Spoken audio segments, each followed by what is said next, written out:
وہی کے مسلمان ہیں، مخاطب اولین تو وہی ہیں۔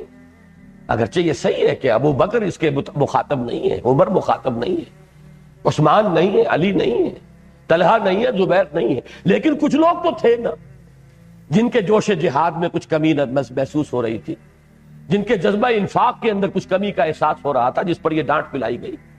بہرحال کچھ لوگ تھے، اور ان میں سے ایک ایک شخص ہمارے اس وقت کے حال سے 1000 گنا بہتر، اللہ یہ کہ منافق ہی اس کو چھوڑ دیجئے، ورنہ یہ کہ جو بھی ہے اس کو ہمارے تو ضعیف سے ضعیف ایمان والے والا جو ہوگا اس وقت کا شخص، وہ ہمارے اعلیٰ سے اعلیٰ ایمان والے سے کتنا اونچا ہے، ان سے کہا جا رہا ہے۔ تو اب اپنے اوپر ذرا قیاس کر لیجئے، کتاب دیگراں چہ رسد ہمارا معاملہ کیا ہوگا۔ وَمَا لَكُمْ لَا تُؤْمِنُونَ بِاللَّهِ، تمہیں کیا ہو گیا ہے اللہ پر ایمان کیوں نہیں رکھتے؟ وَالرَّسُولُ يَدْعُوكُمْ لِتُؤْمِنُوا بِرَبِّكُمْ، حالانکہ رسول تمہیں بلا رہے ہیں، پکار رہے ہیں کہ ایمان رکھو، اعتماد کرو، توکل کرو اپنے رب پر۔ وَقَدْ أَخَذَ مِيثَاقَكُمْ إِن كُنتُم مُؤْمِنِينَ، اور اگر تم حقیقتاً مومن ہو تو اللہ تم سے عہد لے چکا، اور اقرار تو ہو چکا، یہ جان تمہاری ہے ہی نہیں، یہ مال تمہارا ہے ہی نہیں۔ ان اللہ اشترى من المؤمنین انفسهم واموالهم بان لهم الجنہ، اگر تم مومن ہو تو سوچو کہ تم تو دے چکے، گویا کہ تم تو ہاتھ دھو چکے اپنے آپ سے اور واش کر چکے اپنے ہینڈز، اپنے ہاتھ جو ہے تم نے گویا کہ یہاں پر توڑوا دیے، دے چکے ہو اللہ کو قول و قرار اگر تم مومن ہو۔ اس کے بعد رہنمائی بھی کر دی کہ اگر کہیں ایمان کی کوئی کمزوری محسوس ہو رہی ہے تو کدھر رجوع کریں، کہاں جائیں، کہاں سے وہ ایمان کے استحکام اور ایمان کی تقویت کا سامان فراہم کریں، یہ جن سے نایاب کس دکان سے ملتی ہے اس کی بھی نشاندہی کروا دی۔ هو الذی ينزل على عبده آیات بینات لیخرجکم من الظلمات الی النور، وہی ہے پروردگار تمہارا لارڈ، تمہارا مالک، تمہارا رب، جو نازل فرما رہا ہے اپنے بندے پر صلی اللہ علیہ وسلم یہ آیات بینات، یہ روشن آیات قرآن مجید کی، تاکہ نکالے تمہیں اندھیروں سے روشنی کی طرف۔ کوئی نہ کوئی اندھیرا اندر ہے، کوئی فکری اندھیرا ہے، کوئی جذباتی اندھیرا ہے، کوئی ایموشنل اندھیرا ہے، کوئی شہوت کا کوئی غلبہ ہے، یا حب مال کا کوئی سایہ پڑ گیا ہے، حب دنیا کا کوئی اندھیرا ہے جس نے تمہارے دل کو اپنے لپیٹ میں لے لیا۔ کوئی نہ کوئی اندھیرا ہے، کوئی فکری اندھیرا، کوئی عقیدے کا اندھیرا، کوئی شرک کا، الہاد کا، مادہ پرستی کا اندھیرا۔ ان اندھیروں سے نکالنے کے لیے اللہ تعالیٰ نے یہ آیات بینات اپنے رسول صلی اللہ علیہ وسلم پر، اپنے بندے پر نازل فرما دی۔ وہ جنس نہیں ایمان جسے لے آئیں دکانیں فلسفہ سے، ڈھونڈے سے ملے گی عاقل کو یہ قرآن کے سی پاروں میں۔ ذوف محسوس ہو رہا ہے تو کوئی حرج نہیں، آؤ پڑھو، قرآن میں ہو غوطہ ہے مرد مسلمان، یہاں سے تمہیں وہ موتی ملیں گے ایمان کے اور یقین کے۔ وَإِنَّ اللَّهَ بِكُمْ لَرَؤُوفٌ الرَّحِيمٌ، اور یقیناً اللہ تمہارے حق میں بہت رؤوف ہے اور بہت رحیم ہے، بڑا مہربان، بہت رحم فرمانے والا، اور اس کی رحمت کا سب سے بڑا مظہر عتم یہ قرآن مجید ہے۔ الرحمن علم القرآن۔ اب دو آیتیں آئیں گی دوسرے اعتبار سے، دو چیزیں تھی نا، ایمان لا اور کھپا دو۔ اب کیوں ایمان نہیں لا رہے، کیوں ایمان کا تقاضا پورا نہیں کر رہے؟ ایمان میں کمزوری محسوس ہو رہی ہے تو جاؤ قرآن مجید کی طرف رجوع کرو۔ اور پھر کیوں خرچ نہیں کر رہے؟ وَمَا لَكُمْ أَلَّا تُنْفِقُوا فِي سَبِيلِ اللَّهِ، تمہیں کیا ہو گیا، کیوں خرچ نہیں کرتے اللہ کی راہ؟ اور یہ خرچ پھر ذہن میں رکھیے، جان اور مال دونوں کو، انفاق مال اور بذل نفس۔ بذل کے معنی بھی خرچ کرنا ہے، بذل نفس، اپنے نفس کو لگانا، کھپانا، انویسٹ کرنا۔ کیوں نہیں کر رہے، کیا وجہ ہے، کیوں یہ طبیعت میں ہچکچاہٹ ہے؟ وَمَا لَكُمْ أَلَّا تُنْفِقُوا فِي سَبِيلِ اللَّهِ وَلِلَّهِ مِيرَاثُ السَّمَاوَاتِ وَالْأَرْضِ، حالانکہ آسمانوں اور زمین کی وراثت بالآخر تو اللہ ہی کے لیے۔ یہ عارضی تمہارے ہاتھ میں ہے نا، آج کچھ تمہارے پاس ہے، کل تمہارے کسی جانشین کے پاس ہو، پرسوں ہو سکتا ہے کسی اور کے پاس ہو۔ یہ تو چینجنگ ہینڈز والا مسئلہ ہے، بالآخر کس کے لیے رہ جائے گا؟ صرف اللہ کے لیے۔ وارث حقیقی الوارث وہی تو ہے۔ تو فرمایا للہ میراث السماوات والارض لا یستوی منکم، اب اس میں خاص اشارہ کر دیا، اگر حالات نامساعد ہے اگر غلبہ ہے باطل کا، جان اور مال کے لیے بڑے اندیشے ہیں، تو یہ تو تمہارے لیے، یہ تو گویا کہ یہ تو چلتی ہے تمہیں اونچا اڑانے کے لیے.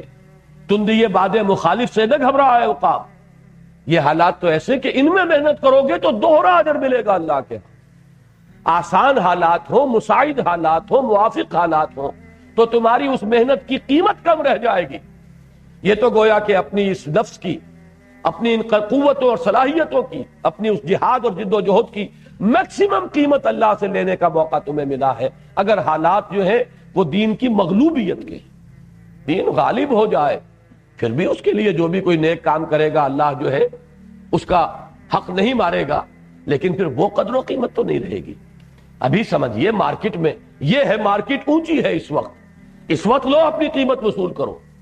لا یستوی منکم من انفق من قبل الفتح وقاتل، برابر نہیں ہے تم میں سے وہ جنہوں نے خرچ کیا تھا فتح سے پہلے اور قتال کیا. اب دیکھیے یہاں پہ انفاق کے ساتھ قتال کو نتھی کر کے لے آئے. بذل نفس کی بلند ترین صورت کیا ہے؟ قتال. ایک تو یہ کہ آپ اپنی صلاحیت، توانائی، قوتیں لگا رہے ہیں. ایک یہ کہ سموچی جان ایک ہی وقت میں دے کر فارغ ہوئے، چھٹی ہوئی، سرخرو ہوئے. یہ قتال ہے.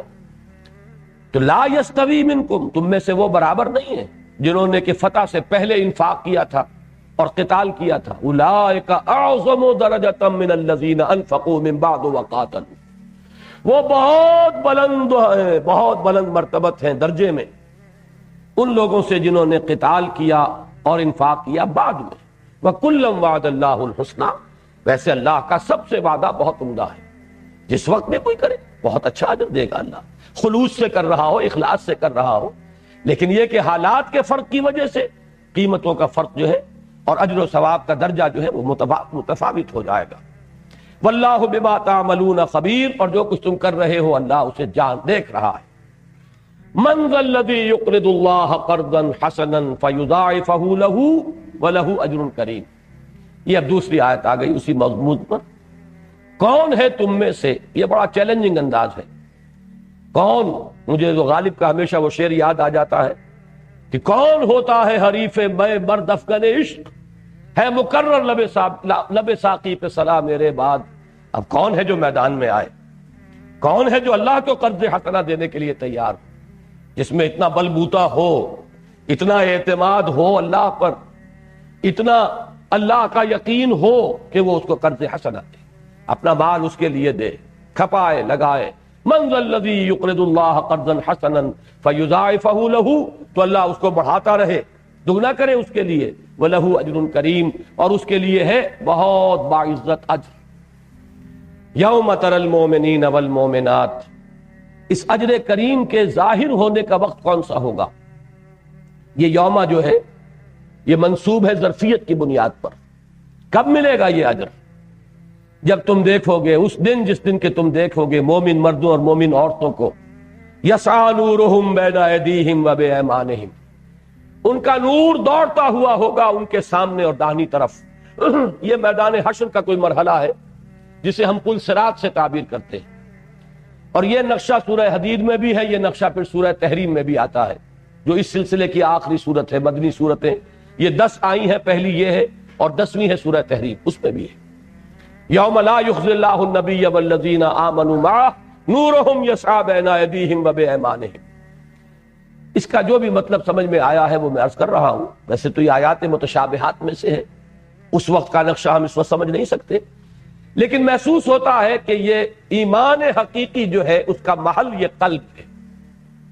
اس قلب سے وہ روشنی پھوٹے گی قیامت کے دن، وہ نور. اور اعمال صالحہ کا کمانے والا یہ داہنا ہاتھ ہے.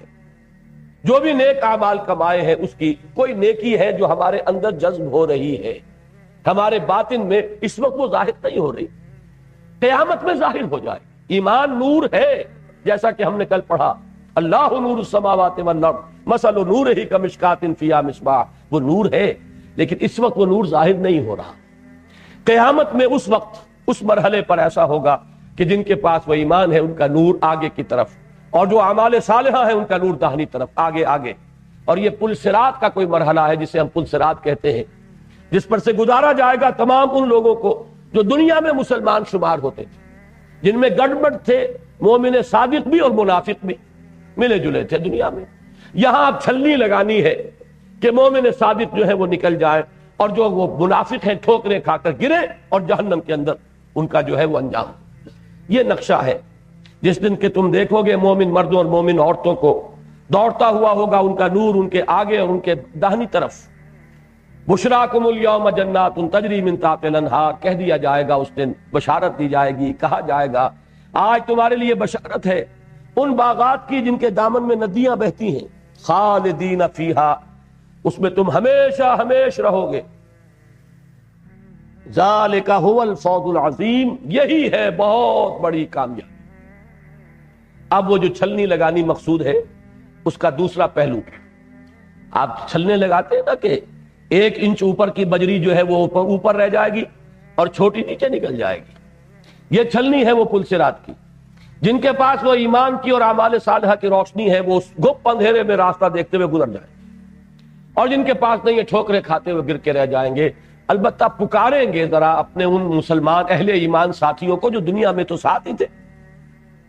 یوم یقول المنافقون والمنافقات للذین آمنوا انظرونا نقتبس من نورکم، جس دن کے کہیں گے منافق مرد اور منافق عورتیں اہل ایمان سے، ذرا مہلت دو، ذرا رکو، ہم بھی تمہاری روشنی سے استفادہ کر لیں۔ یہ نقشہ بالکل ذہن میں لے آئیے، اندھیری رات ہو اور کسی پگڈنڈی پر سے آپ کو گزرنا ہے اور کسی کے پاس ٹارچ ہے یا لالٹین ہے، وہ تیزی سے بڑھتا جا رہا ہے، تو دوسرے کہیں گے بھائی ذرا ٹھہرو میاں، یہ روشنی جو ہے اس سے ہمیں بھی راستہ دیکھنا ہے، کہاں بھاگے جا رہے ہو، تو اس لیے ذرا آہستہ چلو کہ ہم بھی ساتھ چلیں۔ بالکل وہ نقشہ ہے کہ تمہارے نور سے ہم بھی فائدہ اٹھائیں، ہم تو تہی دست ہیں، نہ ایمان تھا نہ انفاق تھا، نہ انفاق کی روشنی جو داہنی طرف ہوتی اور نہ وہ ایمان کے جو سامنے ہوتا، لہذا ذرا تم رکو تاکہ ہم تمہارے نور سے فائدہ اٹھائیں۔ نقتبس من نورکم قیل ارجعوا وراءکم فالتمسوا نورا، کہہ دیا جائے گا لوٹ جاؤ پیچھے کی طرف، پیچھے سے مراد دنیا، اور تلاش کرو نور، یعنی اگر ممکن ہے، اس لیے کہ یہ نور ایمان وہاں کمایا گیا ہے، تحصیل ایمان دنیا میں کی گئی تھی، یہاں نہیں، یہ نور وہاں کسب کیا گیا تھا، انفاق وہاں کیا گیا تھا، وہاں سے نور ملا ہے۔ اگر ہے کوئی امکان تو لوٹ جاؤ پیچھے، دنیا میں واپس جاؤ، پھر قربانیاں پیش کرو، پھر ذرا انفاق اور ایمان کے ذرا مظاہرے ہیں وہ کرو، تو پھر یہ کہ نور مل جائے گا، یہاں نور نہیں ملتا۔ فضرب بینہم بسور لہ باب، اسی اسنا میں ان کے مابین ایک فصیل حائل کر دی جائے گی جس میں ایک دروازہ ہوگا، اس فصیل کے اندر باطنہ فیہ الرحمہ، اس میں رحمت خداوندی کا نزول شروع ہو جائے گا، وظاہرہ من قبلہ العذاب، اور اس کے باہر کی طرف سامنے عذاب الہی کا نزول۔ یہ جہنم کی شکل اختیار کرے گی، وہ جنت کی صورت اختیار کرے گی۔ ینادونہم الم نکم معکم، یہ ہے کانٹے کی آیت۔ کاش کہ آج اس آیت کو آپ سمجھ کر اٹھیں، نفاق درجہ بدرجہ کیسے بڑھتا ہے اور ایمان پر کیسے اس کا ڈاکہ پڑتا ہے، اس کو یہاں سمجھ لیجیے۔ ینادونہم الم نکم معکم، تو پکار کر کہیں گے کیا ہم تمہارے ساتھ نہ تھے؟ دنیا میں تو عبداللہ ابن ابی کندھے سے کندھا ملا کر کھڑا ہوتا تھا ابو بکر صدیق سے رضی اللہ تعالیٰ عنہ، صف اول میں حاضر ہوتا تھا، چودھری تھا بڑا، کھڑا ہو کر کہا کرتا تھا جمعے کے روز یا کبھی خطبہ حضور کو دینا ہوتا تھا، لوگوں ان کی بات توجہ سے سنو، یہ اللہ کے رسول ہیں، اپنی چودراہٹ کے مظاہرے کے لیے۔ تو دنیا میں تو ساتھ تھے، گڑبڑ تھے۔ الم نکم معکم، کیا ہم تمہارے ساتھ نہ تھے؟ قالوا بلا، اب وہ جواب دیں گے کیوں نہیں تھے تو ہمارے ساتھ۔ اب یہاں سے بات شروع ہوئی، وَلَٰكِنَّكُمْ فَتَنْتُمْ أَنفُسَكُمْ وَتَرَبَّصْتُمْ، مگر تم نے اپنے آپ کو فتنوں میں ڈالا اور تربص میں، گو مگو میں مبتلا ہو گئے۔ ان دو الفاظ کو سمجھنے کے لیے کل کی آیت سورہ توبہ کی 24ویں نمبر آیت جو کل ہم پڑھ چکے ہیں، قُلْ إِنْ كَانَ آبَاؤُكُمْ وَأَبْنَاؤُكُمْ وَإِخْوَانُكُمْ وَأَزْوَاجُكُمْ وَعَشِيرَتُكُمْ وَأَمْوَالٌ اقْتَرَفْتُمُوهَا وَتِجَارَةٌ تَخْشَوْنَ كَسَادَهَا وَمَسَاكِنُ تَرْضَوْنَهَا أَحَبَّ إِلَيْكُم مِّنَ اللَّهِ وَرَسُولِهِ وَجِهَادٍ فِي سَبِيلِهِ فَتَرَبَّصُوا، میں نے کہا تھا تربص کے لفظ کو نوٹ کیجئے، وہ تربص کا لفظ یہاں آ گیا۔ تم نے ان محبتوں میں اپنے آپ کو مبتلا کیا، ان محبتوں کو اللہ اور اللہ کے رسول اور اللہ کے راہ میں جہاد کی محبت سے بالا تر کر دیا، تم نے خود کیا. It was your own choice. It was your own free choice. تم نے اپنے ہاتھوں اپنے آپ کو ان فتنوں کے اندر ڈالا، جس کا نتیجہ کیا تھا؟ فتربصوا، جاؤ دفع ہو جاؤ، اب انتظار کرو. پھر تم انتظار میں گو بگو کی کیفیت، چلوں نہ چلوں، بڑھوں نہ بڑھوں، قدم بڑھاؤں یا نہ بڑھاؤں، کعبہ میرے پیچھے ہے، کلیسا میرے آگے، ایمان مجھے روکے ہے تو کھینچے ہے مجھے کفر. ایمان پکار رہا ہے میدان جنگ میں، اور گھر کی ٹھنڈی چھاؤں جو ہے وہ مجھے کھینچ رہی ہے. بڑا پیارا شعر جگر نے کہا تھا کہ تپتی راہیں مجھ کو پکارے اور دامن پکڑے چھاؤں گھنیری. یہ چھاؤں نکلنے نہیں دے رہی. تم نے اپنے آپ کو ان فتنوں میں ڈالا اور تربص میں مبتلا ہوئے. تیسرا نتیجہ اس کا ورتب تم، پھر شکوک و شبہات نے ڈیرا لگایا. یہ وہ لفظ آ گیا ارتیاب. ایمان کی کچھ پونجی تھی تو اب ان میں شکوک و شبہات کے کانٹے چبھ گئے. اس لیے کہ عمل سے ایمان بڑھتا ہے، بے عملی سے ایمان کے اندر ضعف اور کمی پیدا ہوتی چلی جائے. یہ دو چیزیں جو ہیں یہ لازم و ملزوم ہیں. ایمان ہوگا، عمل ہوگا، پھر یہ عمل ایمان کو تقویت دے گا.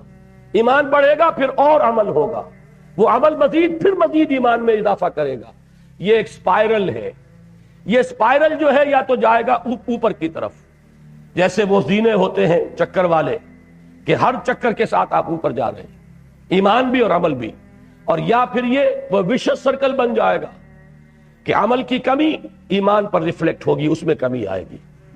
یہ ایمان کی کمی مزید عمل کو اور کم کر دے گی. یہ عمل کی مزید کمی مزید ایمان کو اور کھور دے گی، برف کو وہ اور پگھل جائے گا، یا ادھر یا ادھر. اور سورہ نساء کا ایک مقام ہے جہاں پر ان چیزوں کو خوب واضح کیا گیا ہے. کچھ لوگ ہیں وہ ایمان لائے ثم کفروا، آمنوا ثم کفروا ثم آمنوا ثم کفروا ثم ازدادوا کفرا، پھر وہ کفر کی طرف بڑھتے چلے گئے. تو فرمایا تیسرا قدم ورتبتم، چوتھا قدم وغرتکم الامانی، تمہیں دھوکہ دیا خواہشات نے. اور یہ امانی کا لفظ قرآن مجید کی ایک ٹرم ہے.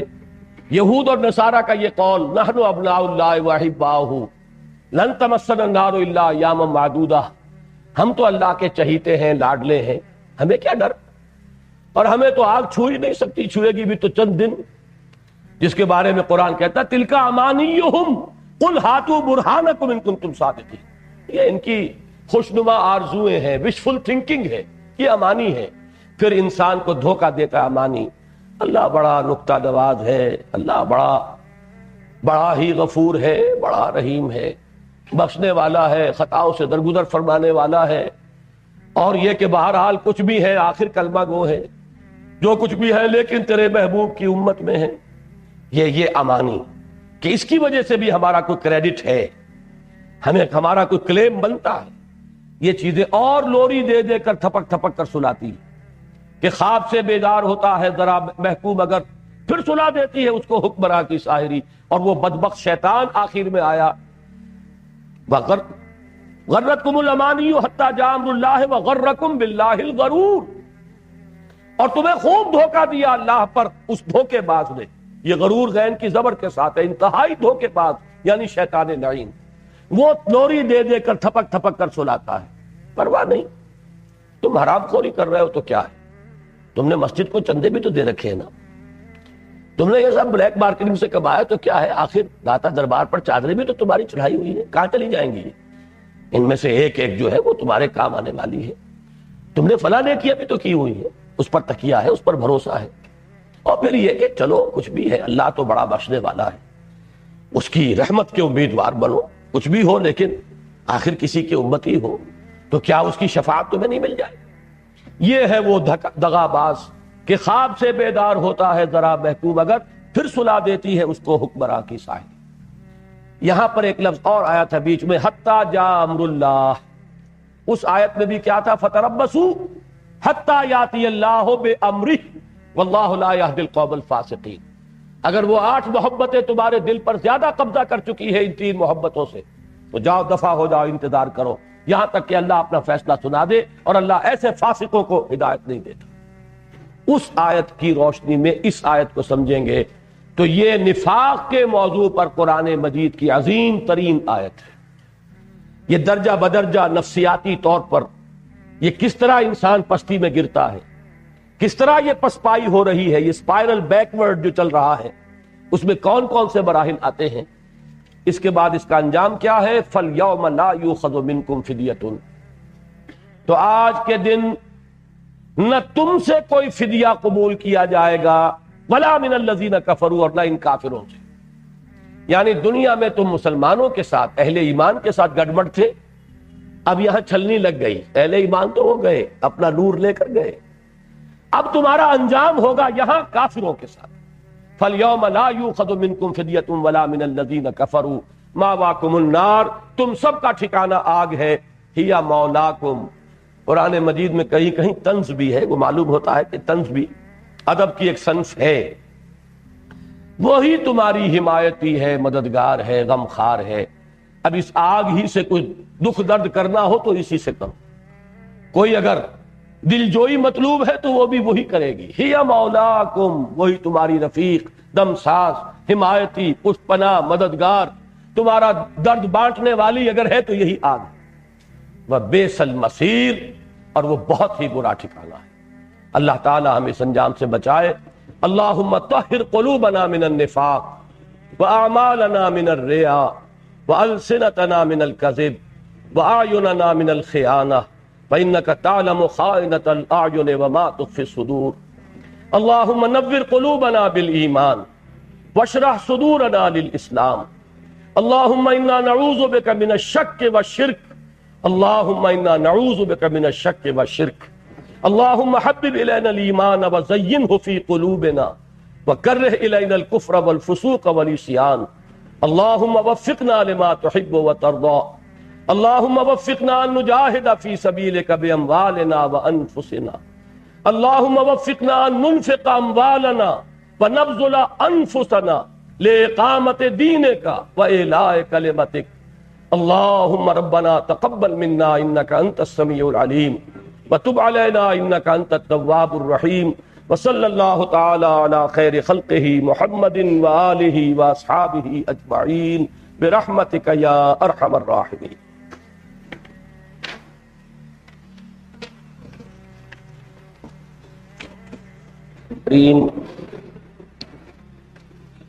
اب آئندہ 4 رکعتوں میں انشاءاللہ پہلی رکعت میں سورہ حدید ہی کی 3 آیات ہم پڑھیں گے، آیات نمبر 22، 23، 24 اور 25، گویا کہ 5 آیات، اور اس کے بعد بقیہ 3 رکعتوں میں پوری سورہ صف انشاءاللہ العزیز۔ تو پہلے سورہ حدید کی یہ 27ویں پارے کی آخری صورت ہے، اسی کی 9 آیات ہم پہلے پڑھ چکے ہیں، اب اسی کی 22ویں آیت۔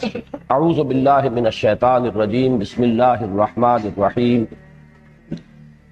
ما اصاب من مصیبت فی الارض ولا فی انفسکم الا فی کتاب من قبل ان نبراها ان ذلک علی اللہ یسیر لکی لا تعصوا علی ما فاتکم ولا تفرحوا بما آتاکم واللہ لا يحب كل مختال فخور الذین یبخلون ویأمرون الناس بالبخل ومن يتول فإن اللہ هو الغنی الحمید لقد ارسلنا رسلنا بالبينات وانزلنا معهم الكتاب والميزان ليقوم الناس بالقسط وانزلنا الحديد فيه بأس شديد ومنافع للناس وليعلم الله من ينصره ورسله بالغيب ان الله قوي عزيز صدق الله العظيم۔ ہماری اب تک کی جو گفتگو چلی آ رہی ہے، جو سورہ حجرات کی آیت نمبر 15 کے حوالے سے 2 تقاضے، ایمان لاؤ جیسا کہ ایمان لانے کا حق ہے، جس میں شکوک و شبہات کے کانٹے چبھے ہوئے نہ ہوں۔ نمبر 2، جہاد کرو، اللہ کی راہ میں کھپاؤ اس میں اپنی جانیں بھی اور اپنے مال بھی۔ جو لوگ یہ 2 شرطیں پوری کریں وہی حقیقتاً مومن ہیں، وہی حقیقتاً سچے ہیں، اولئک ھم الصادقون۔ سورہ حدید کے ابتدا میں آیا وہی 2 تقاضے، آمنوا باللہ ورسولہ وانفقوا مما جعلکم مستخلفین فیہ فالذین آمنوا منکم وانفقوا لہم اجر کبیر۔ اب یہ جو 4 آیات ہیں، ان میں سے پہلی 3 آیات میں تو انہی جو انفاق مال اور بذل نفس کے راستے کی جو رکاوٹیں ہیں، جو خطرات ہیں، جو خدشات ہیں، ان کی طرف اشارہ کیا گیا، ان کی حقیقت کھول کر دکھا دی گئی کہ ان سے خائف نہ ہو، یہ صرف تمہاری آزمائش کے لیے۔ اور آخری آیت جو ہے تیسرے رکوع کی آخری، وہ کلائمیکس ہے اس پوری بحث کا، اور قرآن مجید کی سب سے زیادہ انقلابی آیت ہے۔ انقلاب کے موضوع پر یہ قرآن مجید کا ذروہ سنام ہے، چوٹی۔ اس میں ہدف معین کیا گیا۔ ہدف کیا ہے؟ یہ انفاق مال اور بذل نفس کس مقصد کے لیے کرنا ہے؟ یہ جہاد بالمال بالنفس کس مقصد کے لیے درکار ہے؟ آخری منزل اس کی کیا ہے؟ اس کے ذرائع درمیانی تو ہوں گے، دعوت ہے، تبلیغ ہے، تنظیم ہے، تربیت ہے، تزکیہ ہے، لیکن یہ سب کس لیے؟ اس کی تعیین، اس ہدف، دنیا کے اندر اس جد و جہد کا جو ہدف ہے، اس کی تعیین اس آیہ مبارکہ سے ہوگی۔ دیکھیے، سب سے پہلے انسان ڈرتا ہے کوئی جسمانی تکالیف، کوئی جسمانی اذیتیں جو اس راہ میں آتی ہیں، کوئی جان و مال کا نقصان جو آدمی کو جھیلنا پڑتا ہے، جس کو کہ ہم نے کل آیت البر میں پڑھا تھا، وَالصَّابِرِينَ فِي الْبَأْسَاءِ وَالضَّرَّاءِ وَحِينَ الْبَأْسِ۔ پہلے تو اس کے ضمن میں فرمایا مَا صَابَ مِن مُّصِيبَةٍ إِلَّا بِإِذْنِ اللَّهِ فِي الْأَرْضِ وَلَا فِي أَنفُسِكُمْ إِلَّا فِي كِتَابٍ مِّن قَبْلِ أَن نَّبْرَأَهَا۔ نہیں پڑتی کوئی پڑھنے والی، کوئی مصیبت، کوئی تکلیف، کوئی آپ کے لیے ناگوار صورتحال، کوئی آپ کے لیے ناپسندیدہ صورت واقع نہیں ہو سکتی، نہ تمہاری جانوں میں نہ زمین میں۔ یعنی زمین میں بڑے پیمانے پر کوئی ابتلا، آزمائش، کوئی زلزلہ، کوئی سیلاب، کوئی قحط، اور تمہاری جانوں میں کوئی بیماری، کوئی تکلیف، کوئی اذیت، کوئی جو بھی حضرت بلال کے ساتھ ہو رہا تھا یا حضرت خباب کے ساتھ ہو رہا تھا، جو بھی کچھ ہوتا ہے، ما صاب من مصیبت فی الارض ولا فی انفسکم الا فی کتاب من قبل ان نبراها، مگر یہ کہ وہ موجود ہے ایک کتاب میں درج، اس سے پہلے کہ ہم اسے ظاہر کریں، اسے دنیا میں ہم اس کو پیدا کریں۔ یہ باری جو ہے اللہ کا نام ہے، الباری، الخالق البارئ المصور، یہ نبراہا اس سے بنا ہے۔ یعنی جو بھی واقعہ اس دنیا میں ظہور پذیر ہوتا ہے، علم خداوندی میں وہ ازل سے موجود ہے۔ یہ کتاب وہی ہے ام الکتاب، یہ علم خداوندی کی کتاب ہے جس میں ہر شے ازل سے موجود ہے، ابد تک کا تمام معاملہ، ایک ایک شے یہ علم خداوندی کی شے ہے۔ لہذا جو کچھ ہو رہا ہے وہ اللہ کے علم کے بغیر، اس کے اذن کے بغیر نہیں ہے۔ ان ذالک علی اللہ یسیر، یہ اللہ پر بہت آسان ہے۔ یعنی اللہ کے علم کا یہ احاطہ ہمارے لیے اس کا تصور محال ہے، لیکن اللہ کی شان کو سامنے رکھو تو اس کے لیے، اس کے تو شایان شان ہی یہ ہے کہ اس کا علم اتنا کامل ہو کہ عالم ما کان و ما یکون ہو، اور آنے واحد میں وہ علم موجود ہو۔ لِکَیْ لَا تَأْسَوْا عَلَىٰ مَا فَاتَکُمْ، اب اس کا نتیجہ جو نکلنا چاہیے وہ کیا ہے؟ اس کو تو آدمی فوراً قبول کر لے گا کہ ہاں یہ تو ایمان کا تقاضا ہے، واقعتاً یہ تو بات درست ہے، صحیح ہے، لیکن نتیجہ کیا نکلنا چاہیے؟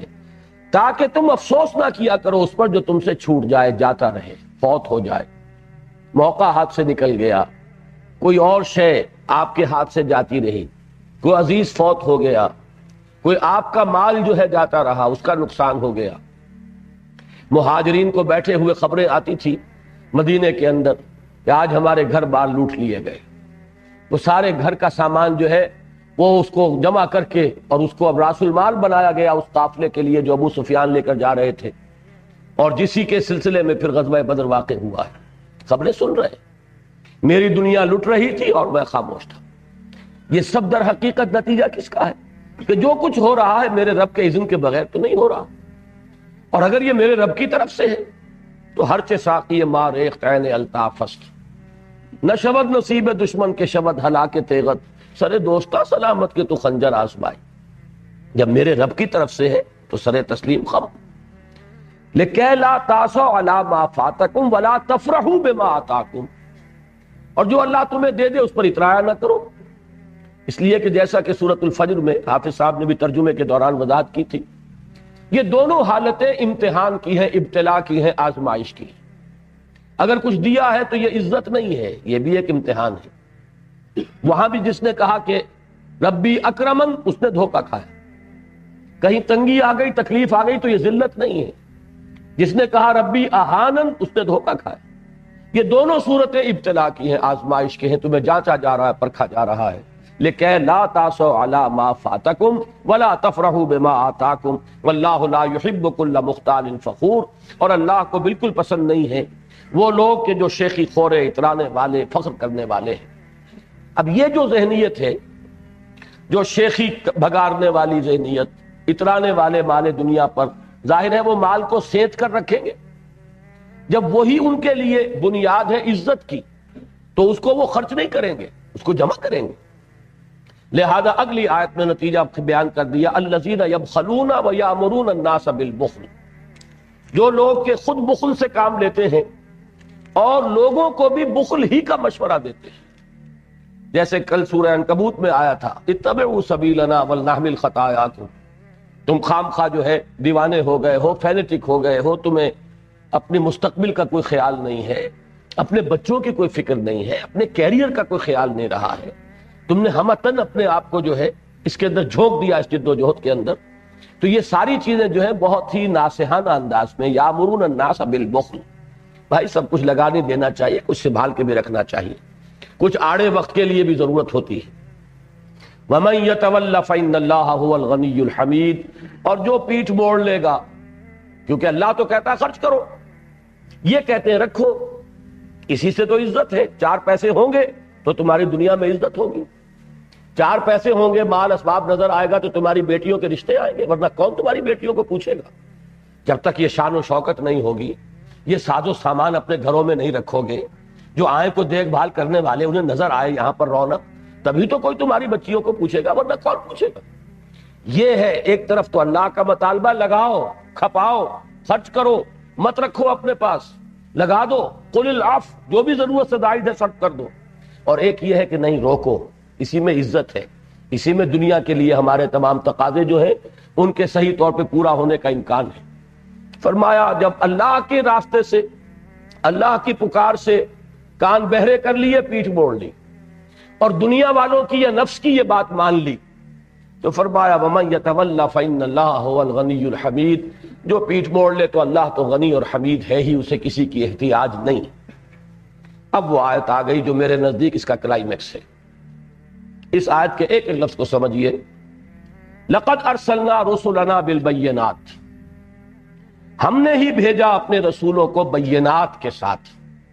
بینات روشن چیزیں، اس میں اولاً تو آئے گا معجزات کا معاملہ، کہ جو رسولوں کی رسالت کا ایک گویا کہ بین اور ظاہر ثبوت بن جاتا تھا۔ اور بینات سے مراد وہ براہین بھی ہیں جو اس دین کی دعوت کے ضمن میں قرآن مجید میں آئی ہیں، جو فطرت انسانی کی جانی پہچانی چیزیں ہیں، روشن۔ بہرحال ان میں معجزات بھی، اور جو بنیادی تعلیمات ہیں ہماری دین کی، جن کا عنوان ہے ایمان، وہ در حقیقت ہماری روح کی اور ہماری جو باطن اور ہماری جو فطرت ہے اس کی جانی پہچانی شے۔ وَأَنزَلْنَا مَعَهُمُ الْكِتَابَ وَالْمِيزَانَ، اور ان کے ساتھ ہم نے نازل فرمائی کتاب بھی اور میزان۔ یہاں ہے، توجہ کیجئے، یہ سب کچھ کس لیے کیا؟ میزان سے مراد ہے وہ نظام عدل، حقوق و فرائض کا تعین کر دینے والا پورا نقشہ۔ عورت کے حقوق کیا ہے، فرائض کیا ہے، مرد کے حقوق کیا ہے، فرائض کیا ہے، مزدور کے حقوق کیا ہے، فرائض کیا ہے، اور جو امپلائر ہے اس کے فرائض کیا ہے، اس کے حقوق کیا ہے۔ ہر اعتبار سے فریقین کے مابین ایک توازن پیدا کرنے والی شے میزان، المیزان۔ یہی المیزان ہے جس کا ذکر سورہ شورا میں بھی آیا تھا، لیکن ہم نے وہ آیت جو ہے آج کے اپنے حصے میں شامل نہیں کی تھی۔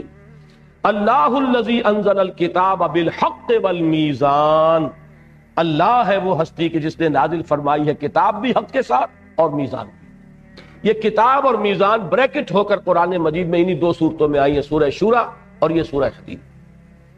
اور یہی میزان ہے کہ جو دین حق کی شکل اختیار کر لی جس نے محمد الرسول اللہ صلی اللہ علیہ وسلم کے معاملے میں، اس لیے کہ نظام زندگی اب بہت گمبھیر ہو گیا تھا، اور اس نظام زندگی کے اندر اب ایک پورا نظام درکار تھا، نظام حق، سچا نظام، سچا دین، وہ ہے کہ جو محمد الرسول اللہ کو دیا گیا۔ گویا کہ نوٹ کیجئے، حضور کے لیے فرمایا الہدا و دین الحق، یہ ہم سورہ فتح میں پڑھا ہے، آگے چل کے سورہ صف میں پھر پڑھیں گے۔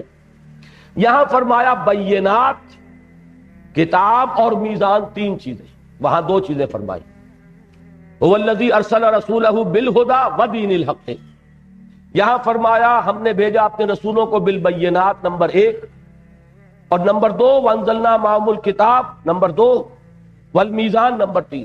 اب ان کو کوریلیٹ کیجئے، چونکہ حضور کا سب سے بڑا معجزہ بھی قرآن ہے، لہذا بینات اور کتاب مل کر الہدا بن گئے ہیں قرآن مجید، اور دین حق ہے جس نے کہ میزان نے جو شکل اختیار کی ہے، مکمل نظام، جس کو فرمایا الیوم اکملت لکم دینکم واتممت علیکم نعمتی ورضیت لکم الاسلام دینا۔ اب آگے بڑھیے، یہ سب کچھ ہم نے کس لیے کیا؟ رسول کیوں بھیجے؟ بینات کیوں دی؟ کتاب کیوں نازل فرمائی؟ میزان کیوں نازل کی؟ یہ ہمارا مشغلہ تو نہیں تھا، ہابی تو نہیں تھی، کھیل تو نہیں تھا، کار عبث تو نہیں تھا، کس لیے تھا؟ لِيَقُومَ النَّاسُ بِالْقِسْطِ، تاکہ لوگ عدل پر قائم ہوں، یہ ہے مقصد۔ یہی نہیں ہوتا تو یہ ایکسرسائز ان فیوٹیلٹی ہے، پڑھے جاؤ قرآن، ختم کیے جاؤ، لیکن یہ کہ وہ قرآن کی میزان نصب نہیں ہو رہی، قرآن کا نظام قائم نہیں ہو رہا، تو گویا کہ اصل ہدف تو حاصل ہی نہیں۔ یہ سب کا سب ایک مشغلہ ہے، پھر یہ ایک رسم ہے، رہ گئی رسم ادا روح بلالی نہ رہی، کاہے کے لیے؟ لِيَقُومَ النَّاسُ بِالْقِسْطِ۔ اب نوٹ کیجئے، سورہ شورى میں تین الفاظ آئے تھے۔ نمبر ایک، اُمِرْتُ لِأَعْدِلَ بَيْنَكُمْ، مجھے حکم ہوا ہے تمہارے مابین عدل کرو۔ نمبر دو، اللہ الذی انزل الکتاب بالحق والمیزان، جو ابھی میں نے حوالہ دیا، وہ آیت نمبر 17 ہے سورہ شورى کی۔ آگے چل کر آیا ملامت کے قابل کون ہے؟ انما السبیل علی الذین یظلمون الناس ویبغون فی الارض بغیر الحق، جو لوگوں کے حقوق تلف کرتے ہیں، ان پر ظلم کرتے ہیں۔ اب یہی چیز ہے جو یہاں آئی کہ ہم نے تو یہ کتابیں اس لیے اتاری، میزان اس لیے اتاری کہ لوگ اس نظام عدل پر قائم ہوں۔ اب کیوں قائم نہیں ہوتے؟ ویسٹڈ انٹرسٹ ہے، جو اپنے حق سے زیادہ لے رہے ہیں وہ کیسے بات چاہیں گے کہ عدل کا وہ جو میزان ہے وہ نصب ہو جائے، لہذا وہ تو ریزسٹ کریں گے، they are bound to resist. وہ تو چاہیں گے اسٹیٹس کو رہے، ہمارا جاگیرداری کا نظام بھی جو کا تو قائم رہے، ہمارا سرمایہ داری کا نظام بھی جو کا تو قائم رہے، حکومت بھی ہماری اور ہمارے ہی مفادات کی نگرانی کرے، کروڑوں روپے کے ہمارے قرضے جو ہے بیک جنبش قلم جو ہے رائٹ آف کر دیے جائیں۔ غریب نے اگر مکان لیا، اپنی قرض لیا ہے مکان بنانے کے لیے، تو اس کا مکان گرا دیا جائے گا، بیچ دیا جائے گا اگر وہ قرض ادا نہیں کرتا۔ لیکن یہ کہ کروڑ روپے جو ہے وہ ایک جنبش قلم سے رائٹ آف کر دیے جائیں گے۔ یہ سارا ایک نظام ہے، اور اس کے بعض حصے دوسرے حصوں کو سپورٹ کرتے ہیں، یشد بعضہ بعضا، وہ اس کو تقویت پہنچاتے ہیں، اور یہ نظام کبھی نہیں چاہے گا کہ عدل قائم ہو۔ دعوت سے، دلیل سے، برہان سے، واعظ سے، نصیحت سے ایک چھوٹی سی اقلیت مان لے گی بات، وہ آپ کے گرد جمع ہو جائے گی۔ اب ایک ہی راستہ رہ گیا، اس اقلیت کو جمع کرو، اس کو طاقت بناؤ، اس کو بل دے کر کوڑا بناؤ، اور اس کوڑے کو مارو اس باطل کے اوپر تاکہ وہ اس کا بھیجا نکال دے، اس کے سوا کوئی راستہ نہیں۔ اکثریت کبھی نہیں آئے گی، کبھی اکثریت نہیں آئی۔ انقلاب کا عمل ہمیشہ ایک اقلیت کے ہاتھوں رونما ہوتا ہے۔ اکثریت جو ہے وہ تو آپ نے دنیا میں لفظ سنا ہے بارہا، سائلنٹ میجورٹی ہوتی ہے، اور سائلنٹ میجورٹی انہی لوگوں کے چشم و ابرو کے اشاروں پر حرکت کرتی ہے جو at the helm of affairs ہے، اور وہ وہی ہے کہ جو جاگیردار اور سرمایہ دار اور زمیندار اور مختلف دار جو ہیں، وہ جو بیٹھے ہوئے ہیں، جن کے پاس جن کے وہ پاور بیسز ہیں، وہ ان کے اوپر مسلط ہے۔ لہذا آپ ایک ہی راستہ دیکھیے، قرآن مجید نے وہ سارا گیپ فل کر کے اس کے ایک جمپ میں فرمایا وَأَنزَلْنَا الْحَدِيدَ، ہم نے لوہا بھی اتارا ہے، فِيهِ بَأْسٌ شَدِيدٌ، اس میں جنگ کی صلاحیت ہے۔ یہ لوگ دلیل سے کبھی بات ماننے والے نہیں ہیں، ان میں سے ایک وہ اقلیت ہوتی ہے جو نکل آتی ہے. ابو بکر نکل آئے، اسی طبقے میں سے تھے. عمر اسی طبقے کے فرد تھے. حمزہ اسی طبقے کے فرد تھے. لیکن یہ کہ ایک اقلیت نکلتی، اکثریت نہیں مانتی. اس اقلیت کو اب منظم کر کے حزب اللہ بنا کر، بٹ کر، کوڑا بنا کر، اسے وہ صورت شمشیر ہے دست قضا میں وہ قوم، وہ صورت شمشیر جو ہے اس کو استعمال کیا جائے، اور پھر یہ کہ جد بغو اس باطل کا بھیجا نکالا جائے. اس کے لیے لوہے کی طاقت ہاتھ میں لیں. وَأَنزَلْنَا الْحَدِيدَ فِيهِ بَأْسٌ شَدِيدٌ، اس میں جنگ کی صلاحیت ہے. وَمَنَافِعُ لِلنَّاسِ، لوگوں کے لیے کچھ اور فائدے بھی ہیں. میں کہا کرتا ہوں کبھی کبھی وہ چمٹا اور پھکنی اور توا اور پرات بھی اس سے بن جاتی تھی. اب تو ان میں سے کافی چیزیں ایلیمینیٹ ہوتی جا رہی ہیں ہمارے باورچی خانے کے. وہ پورا نظام جو نیا آ رہا ہے، پھکنی کا تو کہیں اب تصور رہا ہی نہیں غریب کا، چمٹا بھی شاید ہی کہیں رہ گیا ہو. بہرحال یہ چیزیں بھی تھیں جو بن جاتی تھی. لیکن اصل مقصد کیا ہے؟ وَلِيَعْلَمَ اللَّهُ مَن يَنصُرُهُ وَرُسُلَهُ بِالْغَيْبِ، اور تاکہ اللہ دیکھ لے کہ کون ہے اس کے وفادار بندے جو مدد کرتے ہیں اس کی بھی اور اس کے رسولوں کی بھی، غیب میں ہونے کے باوجود یا بن دیکھے. اللہ کو دیکھا نہیں نا، لیکن اللہ کے لیے اپنی جان ہتھیلی پر رکھ کر میدان میں آئے، اس لوہے کی طاقت کو استعمال کریں، سرکوبی کریں، جیسے کہ محمد الرسول اللہ والذین معہ، جیسے انہوں نے کیا. جیسے سورہ توبہ کی آیت کل ہم پڑھ چکے ہیں، یقاتلون فی سبیل اللہ فیقتلون ویقتلون، وہ میدان میں آئے، انہوں نے لوگوں کو قتل بھی کیا، خود قتل بھی ہوئے. ان اللہ قوی عزیز، یقیناً اللہ تعالی خود قوی ہے، خود عزیز ہے. چاہے تو آنے واحد میں یہ باطل کے نظام کو بلیا بیچ کر دے، لیکن پھر کیسے معلوم ہوگا کہ اس کے وفادار بندے کون سے ہیں؟ کیسے ظاہر ہوگا کہ کس میں کتنی کچھ وفاداری تھی اللہ کے ساتھ، کس میں کتنی کچھ محبت تھی اللہ کے ساتھ اور اس کے رسول کے ساتھ، کس کے ہاں وہ ترازو جو ہے وہ ان تین محبتوں کی طرف جھکی ہوئی تھی، اللہ کی محبت اور رسول کی محبت اور اللہ کی راہ میں جہاد کی محبت. کیسے پتہ چلے؟ یہ سب آزمائش ہے. اللہ دیکھ رہا ہے اس کے وفادار بندے اور اس کے وہ بے وفا بندے، وہ صرف دودھ پینے والے مجنو کہ جو نام لینے کے لیے تو بڑے محب رسول بھی ہیں اور محب خدا بھی ہیں، لیکن اس کے لیے کوئی قربانی دینے کو تیار نہیں. یہ اس کے لیے چھلنی لگا دی گئی ہے.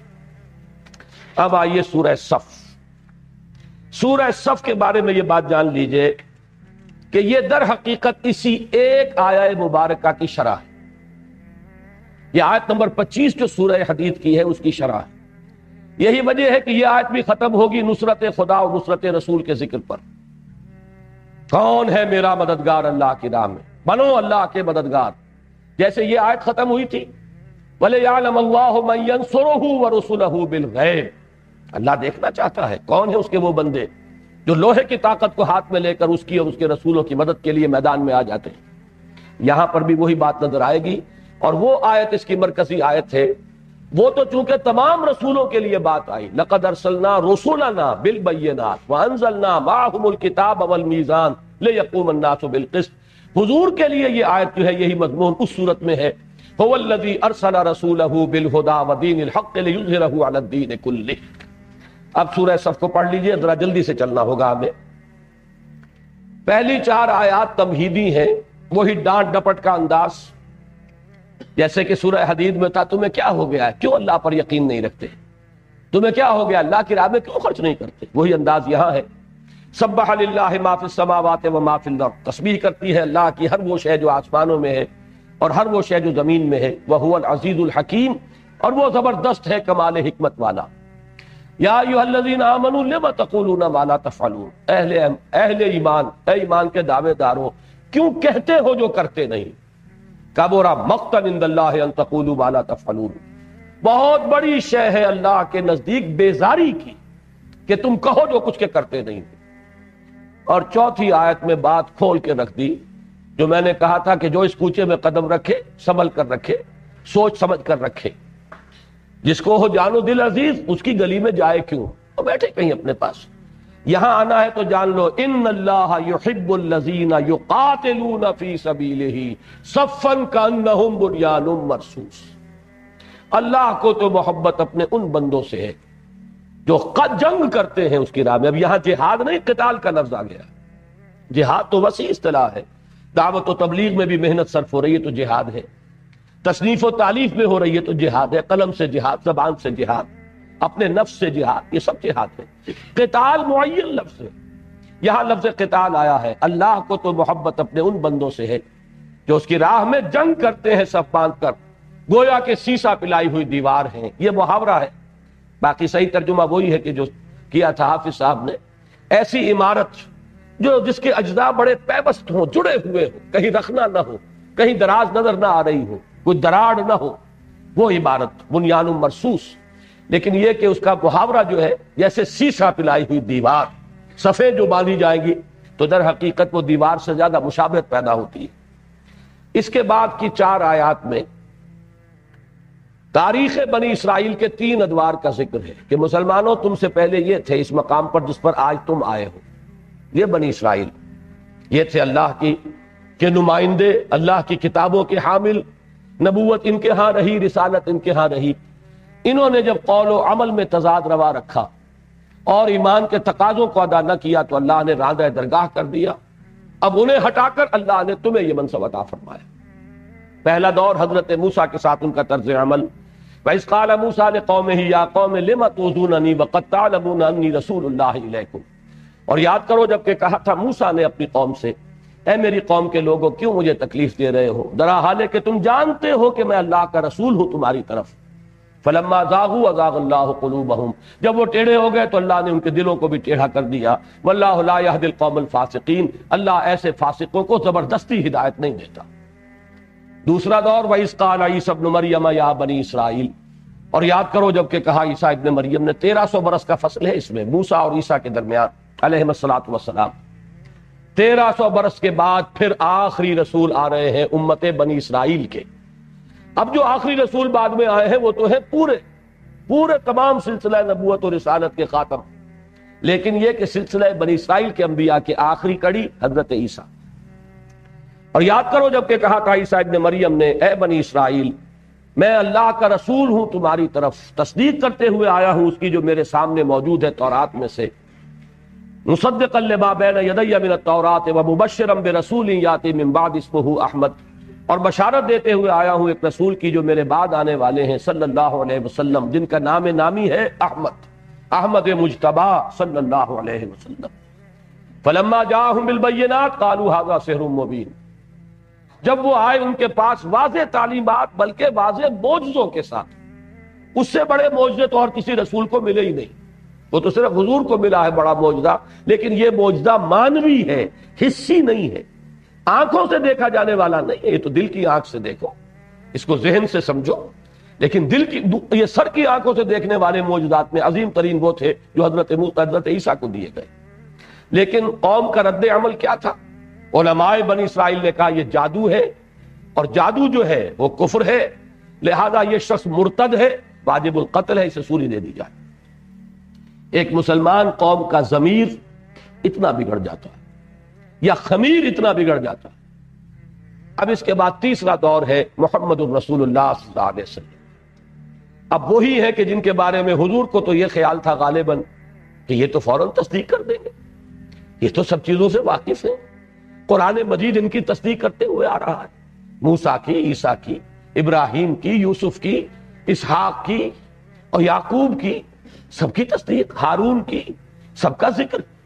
لیکن یہ ہے کہ ان کا طرز عمل کیا رہا؟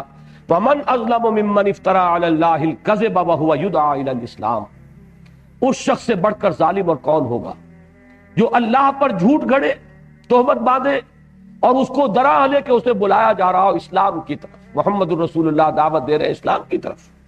واللہ لا يهدي القوم الظالمین، اللہ ایسے ظالموں کو زبردستی ہدایت نہیں دیتا۔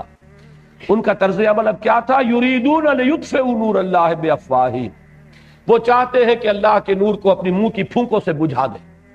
اس میں ایک طنز ہے، طنز یہ ہے کہ یہود کی طرف سے کبھی بھی کھلے میدان میں مقابلے کی نوبت نہیں آئی، بزدل تھے، کھلے میدان میں نہیں آئے، سازشیں کرتے تھے، پٹیاں پڑھاتے تھے لوگوں کو، اپنی تقریروں سے اور اپنی گفتگو سے لوگوں کو آمادہ کرتے تھے کہ آؤ چڑھائی کرو، لیکن خود کبھی نہیں آئے کھلے میدان میں۔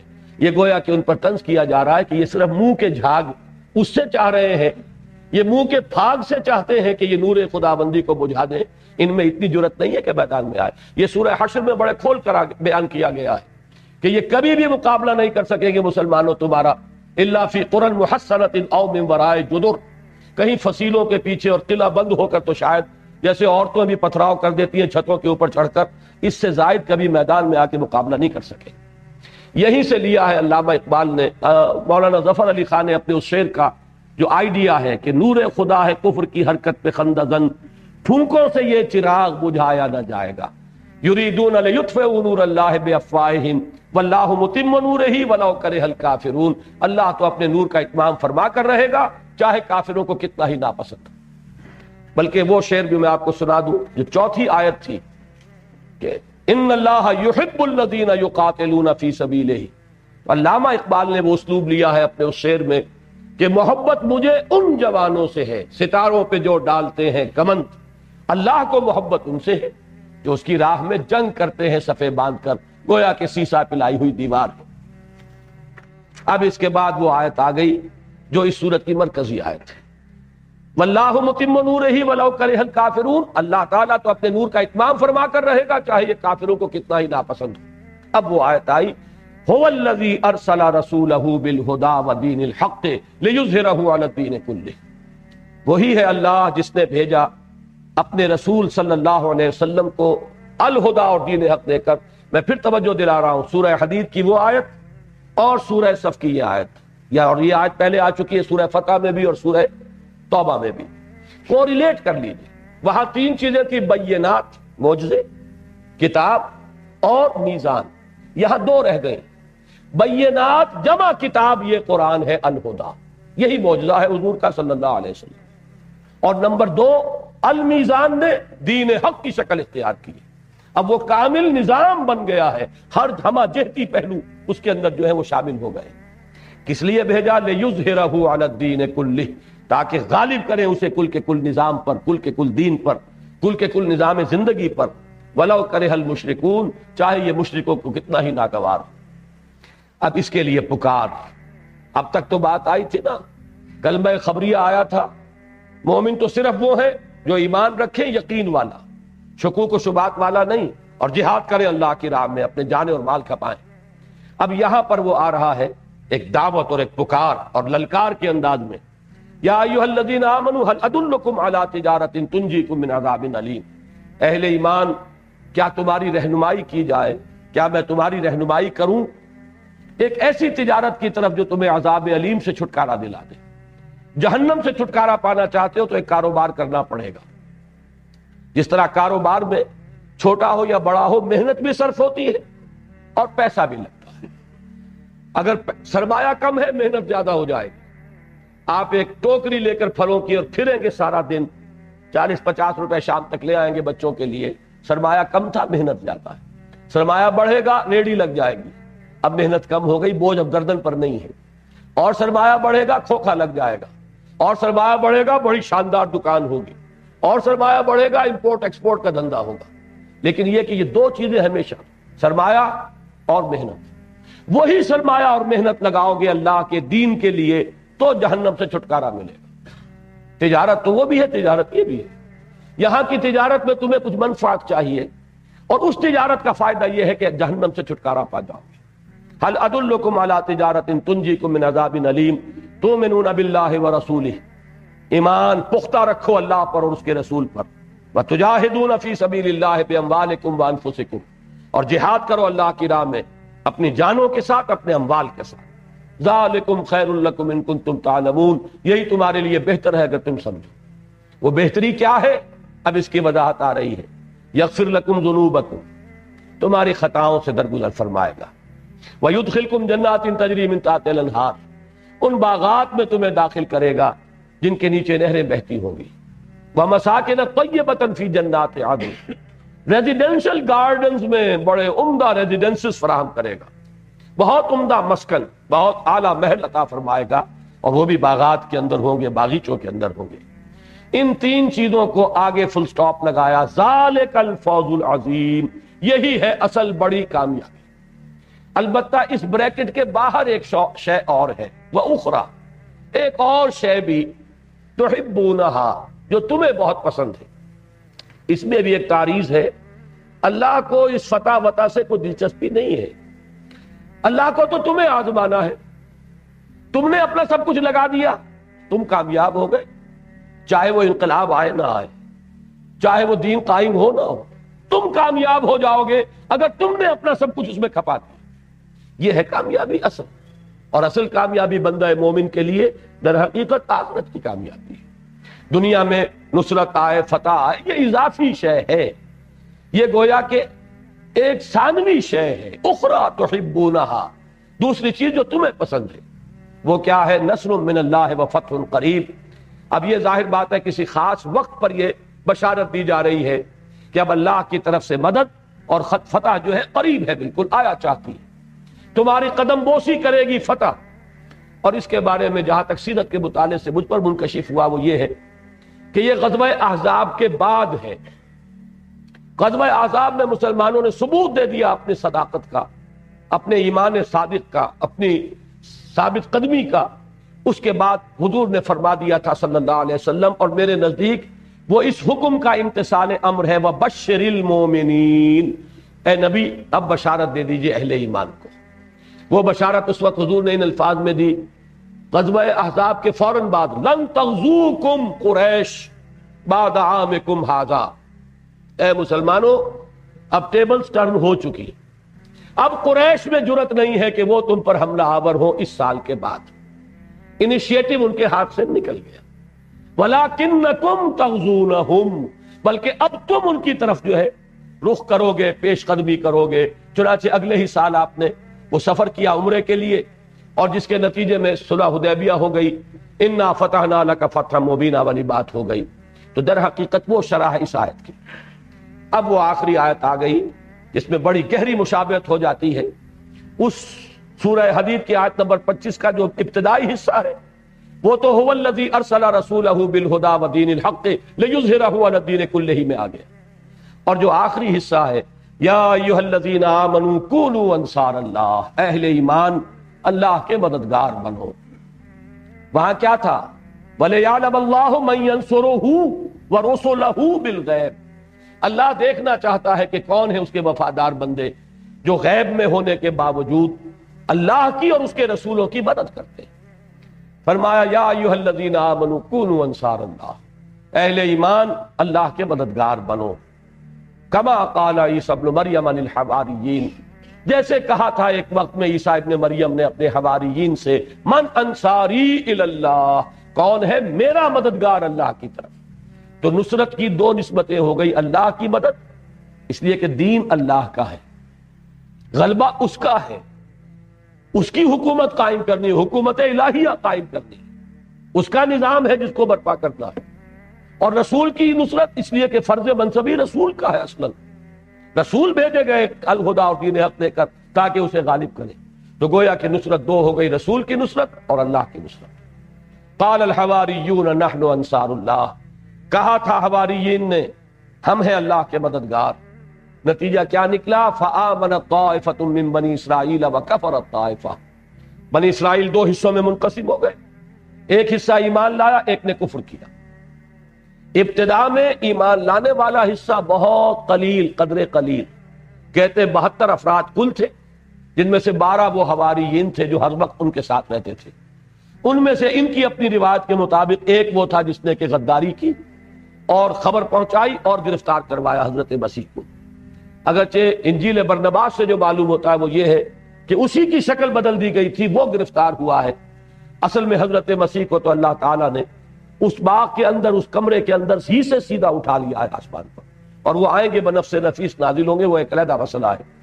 لیکن یہاں تاریخ کا اشارہ کیا گیا ہے کہ ایک گروہ کفر پر اڑ گیا جنہوں نے حضرت مسیح کو کافر قرار دیا, مرتد, واجب القتل, اور ان کی شان میں گستاخیاں کی. ان کی والدہ ماجدہ حضرت مریم صدیقہ, ان کے اوپر گستاخیاں کی, تہمتیں لگائی.